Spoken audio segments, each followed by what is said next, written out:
1692, in a small Puritan settlement called Salem, a handful of young girls began to convulse and cry out. They claimed witches were tormenting them. Within months, 20 people were dead, hanged, or crushed, and many more were imprisoned. Why did this happen? Because the community believed the devil was behind their misfortunes.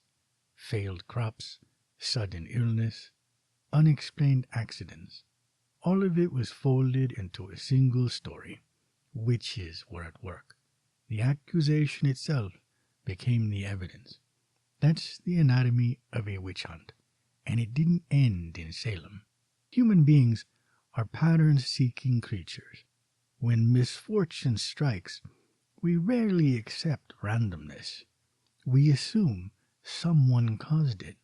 Psychologists call this our hyperagency detection device, the instinct to see intention behind events. It once kept us alive. Better to mistake the wind for a predator than to miss the predator hiding in the grass. But in modern society, this reflex makes us vulnerable. When economies falter, when crime rises, when culture shifts, we want a villain. We want someone to blame. That desire is not irrational. It's deeply human. The problem is that the people we trust to solve problems know this about us, and instead of resisting it, they often exploit it. This is where the concepts of acceptability and suitability come in.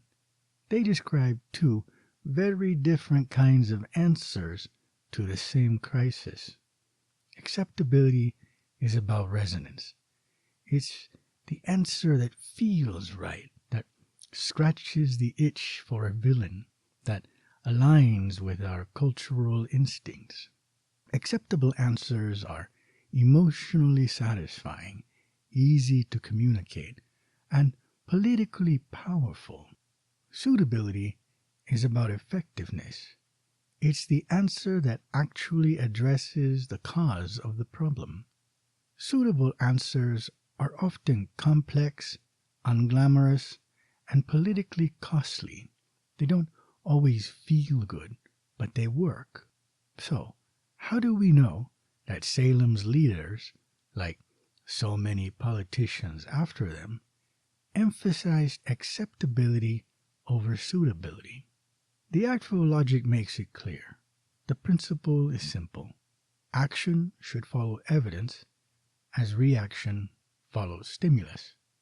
Therefore, when action diverges from evidence, a third factor is at play. Observed action. Ministers and magistrates staged public trials, accepted spectral evidence, and executed neighbors as witches. Evidence. No material proof of witchcraft existed. The real pressures were crop failures, disease, and bitter local rivalries. Mismatch. The actions taken, imprisonments and executions, did not align with the actual causes of misfortune. Third factor. Leaders preserved their authority and prestige by giving the community an emotionally satisfying villain. That's why Salem leaned on the acceptable answer, the devil is among us, rather than the suitable one, which would have meant confronting food shortages, political instability, and social fractures. Acceptability preserved their standing even as it abandoned solutions. Leaders are supposed to pursue suitability. That's their job, to dig for the answers that actually solve problems. But leaders are also political actors. They operate with finite capital, and to maintain legitimacy, they must spend some of it on acceptability. The art of governance is supposed to be balancing the two. Enough acceptability to keep the public listening, enough suitability to make progress. The witch hunt is what happens when that balance collapses. Instead of using acceptability as a bridge to suitability, leaders weaponize it as an end in itself. They hijack the hyper-agency reflex, declare the devil did it, and mobilize the public to hunt witches who never existed. History shows us the cost of that collapse. During the Black Death, Jews were accused of poisoning wells. Rumors spread to towns, pogroms followed, and entire communities were destroyed. The acceptable answer gave people a villain. The suitable answer, sanitation, urban reform, and understanding disease vectors, was, sadly, centuries away. In the mid-19th century, Ireland starved. The potato blight was real, but the system of land tenure, rent extraction, and inadequate relief turned a crop failure into a catastrophe. The acceptable answer, repeated in newspapers and speeches, was that the Irish were lazy and deserved their fate. The suitable answer, land reform, diversified agriculture, and relief, was politically costly, so it was ignored. Over 1 million died.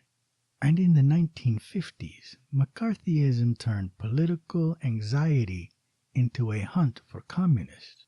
Televised hearings and headlines amplified the fear. The acceptable answer was that America's setbacks were caused by traitors within. The suitable answer was a combination of careful diplomacy to manage superpower tensions, economic strategy to prove liberal democracy could deliver prosperity, and civil rights reform to remove the hypocrisy undermining America's global credibility. These were the real levers of Cold War strength, but they were far less dramatic than waving a blacklist on television. But here's the nuance. It is not wrong to hold leaders responsible. In fact, it's necessary. Leaders are figureheads for their administrations, and they are supposed to accept responsibility for outcomes under their watch. To say, this mayor failed or this administration bears blame is not scapegoating. It's accountability. That's part of the job. The danger comes when accountability devolves into misdirected blame, when instead of holding leaders responsible for real failures, we let them redirect us toward witches, scapegoats, or phantom enemies. That's when the hyper-agency reflex is hijacked, and that's when acceptable answers crowd out suitable ones. The opportunity cost is enormous. Every ounce of energy spent on acceptable but unsuitable answers is energy not spent on real solutions. Every witch burned is a cure left undiscovered, a system left unreformed, a problem left unsolved.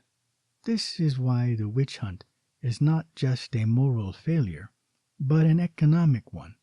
It is a misallocation of scarce resources, attention, trust, and political capital, and it is a betrayal of leadership, because leaders are supposed to give us the most suitable answers they can, even if they have to dress them up in a little acceptability to keep us listening.